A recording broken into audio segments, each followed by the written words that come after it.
Eu vou citar agora o depoimento de Joseph Miller, um cientista evolucionista também, e que trabalhou praticamente toda a sua vida com mutações, chegando a ganhar o Prêmio Nobel pelo seu trabalho. Veja o que ele disse em um de seus trabalhos a respeito das mutações. Está inteiramente em acordo com a natureza acidental das mutações que extensivos testes têm corroborado em mostrar que a vasta maioria delas é deletéria aos organismos no seu desempenho de sobreviver e de se reproduzir. Do mesmo modo como mudanças acidentais introduzidas em qualquer mecanismo artificial são predominantemente prejudiciais à sua operação. Boas mutações são tão raras que podemos considerá-las todas más.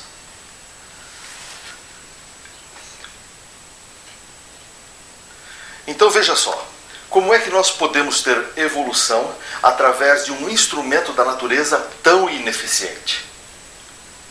O que Joseph Miller diz é que boas mutações são tão raras que nós podemos considerá-las todas más.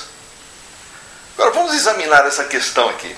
Os répteis então teriam se transformado em aves. Vamos pegar uma das diferenças só.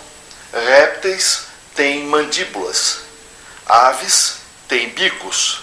Então, ao longo desse processo da evolução dos répteis para as aves, as mandíbulas teriam que ter se transformado em bicos. Então nós precisaríamos de mutações produzindo isso. Como as mutações não produzem grandes alterações nos seres vivos, então nós teríamos que ter sucessivas mutações atuando ao longo de milhares ou de milhões de anos para transformar mandíbulas em bicos. Agora veja só, como é que se pode esperar que alguma coisa desse tipo possa ter acontecido? Mutações são instrumentos aleatórios da natureza. Isso significa que ninguém pode de antemão dizer quando uma delas vai acontecer e, atingindo um ser vivo, qual a parte do seu código genético que será modificada.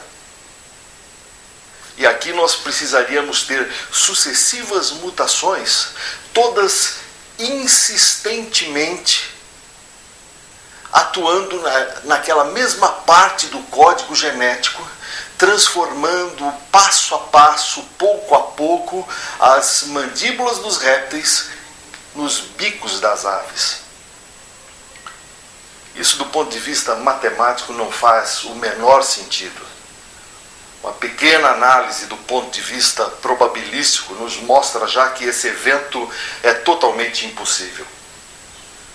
Mas a situação é mais crítica ainda, porque nós temos outras diferenças entre os répteis e as aves. Então, enquanto um conjunto de mutações sucessivas estaria ali transformando mandíbulas de répteis em bicos, outro conjunto teria que estar transformando as escamas dos répteis nas penas das aves.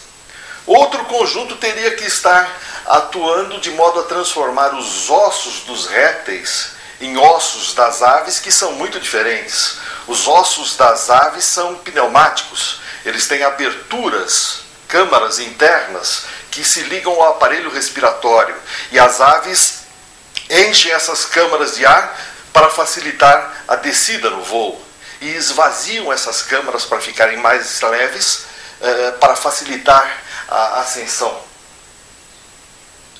E não são só essas três as únicas diferenças entre répteis e aves, nós sabemos muito bem, né? De modo que nós teríamos que ter muitos conjuntos de mutações atuando de forma coordenada, de modo a produzir todas essas diferenças que existem entre os répteis e as aves. Se, quando analisamos essa questão das mandíbulas se transformando em bicos, isso já era uma impossibilidade, imagine agora, não teríamos adjetivos na língua portuguesa para qualificar essa situação. Agora Agora vamos passar para a nossa ave de Mali, né? Essa ave, infelizmente, não pode chocar os seus ovos, mas os seus ovos precisam ser chocados. Problema crítico, problema crucial para a espécie. Alguns passarinhos também não podem chocar os seus ovos e espertamente colocam os seus ovos nos ninhos de outros pássaros. E aí pronto, resolve o problema de uma forma bem simples. De qualquer modo, não é tão simples explicar como isso começou, porque esse passarinho precisaria saber que ele não é capaz de chocar os seus ovos, né? Perceber essa sua condição, né? E aí colocar esses ovos num ninho que ele sabe que aquele tipo de ave que construiu aquele ninho é capaz de chocar os seus ovos. Isso não é tão simples de explicar naturalisticamente. Então a ave de Mali é muito mais difícil de se explicar. Ela construiu uma chocadeira. Nós sabemos como as chocadeiras são construídas e nós mesmos construímos chocadeiras, mas nós somos seres inteligentes. E nós fazemos aquelas caixas, né? Colocamos lâmpadas, porque as lâmpadas, quando se acendem, elas provocam ali uma alteração na temperatura daquele ambiente, né? Então nós colocamos exatamente o número de lâmpadas necessário para produzir a temperatura que os ovos que nós vamos chocar precisam para serem chocados. E aí pronto, feito isso, nós só temos que aguardar o número de dias para termos, digamos, os pintinhos dos ovos de galinha que nós colocamos lá. Mas uma ave construir uma chocadeira, então nós poderíamos perguntar, né? Quanto tempo depois que a ave de Mali percebeu que não era capaz de chocar os seus ovos, ao emergir de uma evolução a partir dos répteis, quanto tempo ela levou para perceber isso? Quanto tempo depois ela levou para, digamos, fazer um projeto de uma chocadeira? Quantas vezes ela tentou fazer essa chocadeira e não deu certo? Até que um dia isso foi resolvido. Ela não tem tempo para isso. Ela precisa ter essa chocadeira pronta já desde o primeiro momento em que ela é uma ave de Mali, não pode chocar os seus ovos e os seus ovos precisam ser chocados.